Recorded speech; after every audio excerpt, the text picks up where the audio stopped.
लेकिन डॉक्टर भीमराव अंबेडकर ने राज्यपालों के लिए इस शक्ति का होना जरूरी बताया और यह अनुच्छेद संविधान का हिस्सा बन गया। लेकिन राज्यपालों के संबंध में कामत के सवाल अब भी समय समय पर जिंदा हो जाते हैं। संविधान सभा में चर्चा के दौरान राज्यपालों को लेकर कई मत आए, जिनमें उनके सीधे चुनाव से लेकर अधिक शक्ति देने का भी मत शामिल था। भारतीय संविधान के अनुच्छेद 153 से 160 तक में राज्यपाल की नियुक्ति, शक्तियों और उनके कामों की व्याख्या की गई है। भारत ने कनाडा के संविधान से इस प्रारूप को लिया है। स्वतंत्रता के बाद देश ने जिस संघीय व्यवस्था को स्वीकार किया, वो पिछले 7 दशकों से तमाम उतार चढ़ावों के बाद भी अपने पूरे गौरव के साथ कायम है। केंद्र राज्य के संबंधों को लोक कल्याणकारी बनाने में, संवैधानिक व्यवस्था को कायम रखने और दूसरी तमाम जिम्मेदारियों को बखूबी निभाने में राज्यपाल की संस्था ने अहम भूमिका निभाई है। राज्यपाल का पद मात्र शोभा का पद नहीं है। एक ओर वो केंद्र सरकार के प्रतिनिधि के रूप में काम करता है, दूसरी ओर राज्य का संवैधानिक प्रमुख भी राज्यपाल ही है। इस नाते राज्य के हित और कल्याण के संरक्षण का दायित्व राज्यपाल के कंधों पर ही होता है। संविधान के अनुच्छेद 153 के अनुसार प्रत्येक राज्य में एक राज्यपाल की व्यवस्था है।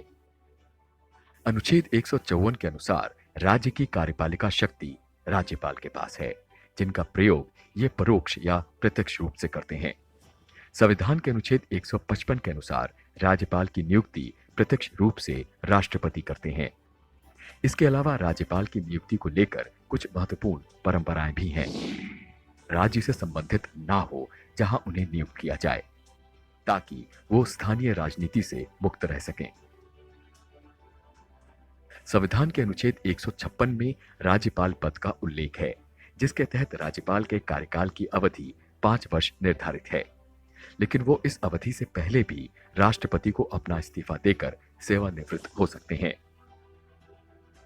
संविधान के अनुच्छेद 157 में राज्यपाल के पद पर नियुक्ति के लिए 2 योग्यताएं आवश्यक मानी गई हैं। पहली, वो भारत का नागरिक हो और दूसरी, उसकी आयु 35 वर्ष से अधिक हो। अनुच्छेद 158 में राज्यपाल के पद की कुछ महत्वपूर्ण शर्तों को शामिल किया गया है। इसके तहत राज्यपाल विधानमंडल या संसद का सदस्य नहीं होगा, वो अन्य कोई लाभ का पद धारण नहीं करेगा। राज्यपाल की नियुक्ति के बाद राज्य के उच्च न्यायालय के मुख्य न्यायाधीश उन्हें शपथ दिलाते हैं।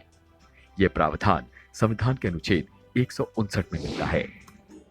राज्यपाल कार्यक्रम की पहली कड़ी में बातचीत करने हम पहुंचे हैं असम।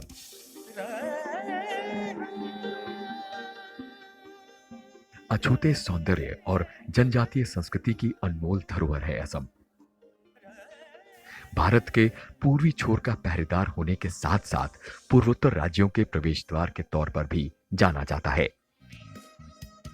पूर्व के सबसे बड़े राज्य असम की जीवन रेखा है ब्रह्मपुत्र नदी, जो आबादी के बड़े हिस्से को सिंचाई से लेकर दूसरी बुनियादी जरूरतें मुहैया करवाती है। असम में कच्चा तेल, प्राकृतिक गैस और कोयला प्रचुर मात्रा में मिलता है। यहाँ के बांस के जंगल और चाय बागान भी विश्व प्रसिद्ध हैं। इस राज्य के काजीरंगा में पाया जाता है असम की धरोहर, एक सींग का गैंडा।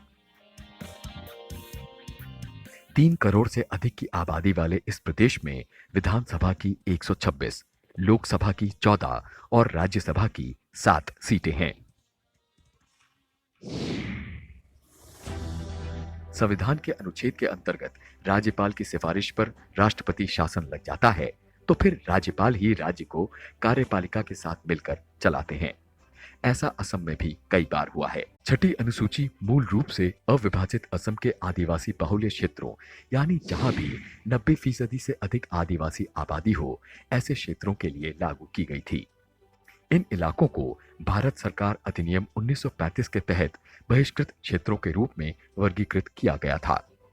स्थानीय राजनीति से अप्रभावित रखने के लिए ऐसे क्षेत्रों को सीधे राज्यपाल के नियंत्रण में रखा गया।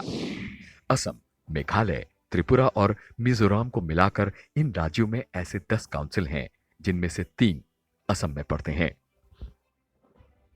वो केवल मात्र 3 काउंसिल है यहाँ पर, जिनमें से एक है बोडोलैंड काउंसिल, बीटीआर कहलाता है, बीटीसी और बीटीआर कहलाता है, और एक है कार्बी अंगलोंग, और एक है आपके दीमा हसाओ।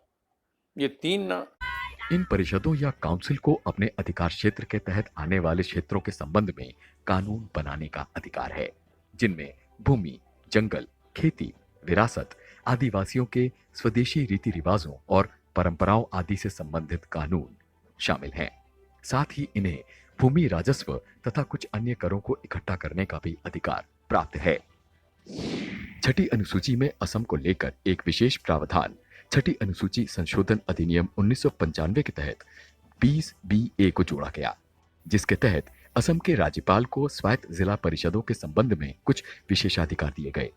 असम के पूर्व मुख्य सचिव इसका विशेष उल्लेख प्रदेश के संवैधानिक प्रधान की शक्तियों की करें तो असम के राज्यपाल को स्वायत्त जिलों को गठित करने और पुनर्गठित करने का अधिकार है।